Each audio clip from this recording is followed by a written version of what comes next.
king, walking in front, flanking them, and following them. The former Dark King's eyes closed again.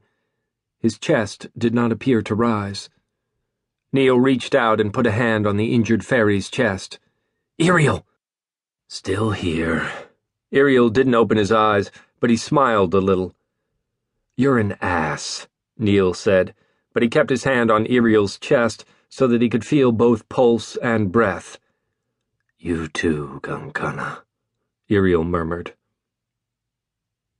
Far too many miles away from Huntsdale, Keenan leaned against the damp cave wall. Outside, the desert sky glimmered with stars. But he wanted to be home. Had wanted to be home since almost the moment he'd left. Soon. He'd needed to be away, needed to find answers, and until he did that, he couldn't go back. Being on his own was unheard of, but despite the challenges, he was certain he was doing the right thing. Of course, he'd been certain of a lot of things. Surety was not a trait he lacked, but it didn't always lead to wise choices. He closed his eyes and let sleep take him. "Is this what you freely choose, to risk winter's chill?" Sunlight flickered under his skin, and he reveled in the hope that this time it wouldn't end, that this time this girl was the one he'd been seeking for so long. She didn't look away. "It's what you want." "You understand that if you are not the one, you'll carry the Winter Queen's chill until the next mortal risks this. And you agree to warn her not to trust me." He paused, and she nodded. "If she refuses me, you will tell the next girl, and the next." He moved closer. "And not until one accepts will you be free of the cold." "I do understand." She walked over to the hawthorn bush. The leaves brushed against her arms as she bent down and reached under it. And stopped. She straightened and stepped away from the staff. "I understand, and I want to help you. But I can't. I won't. Maybe if I loved you, I could, but I don't love you. I'm so sorry, Keenan."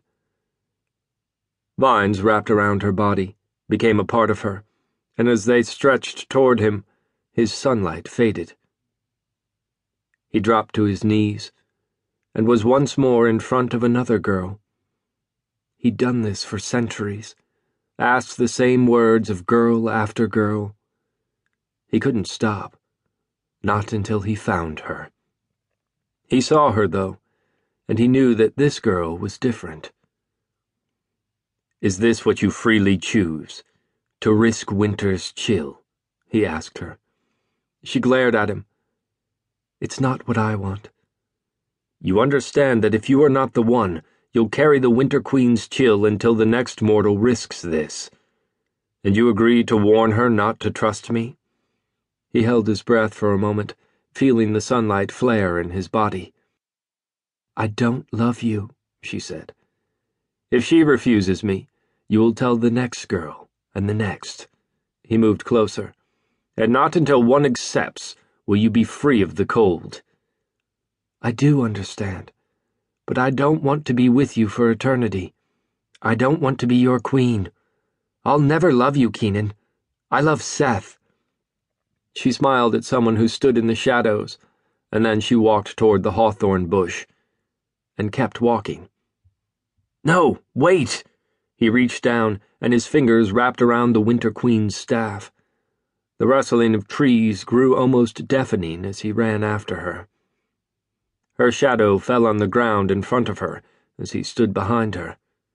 "Please, Aisling, I know you're the one." He held out the Winter Queen's staff and hoped.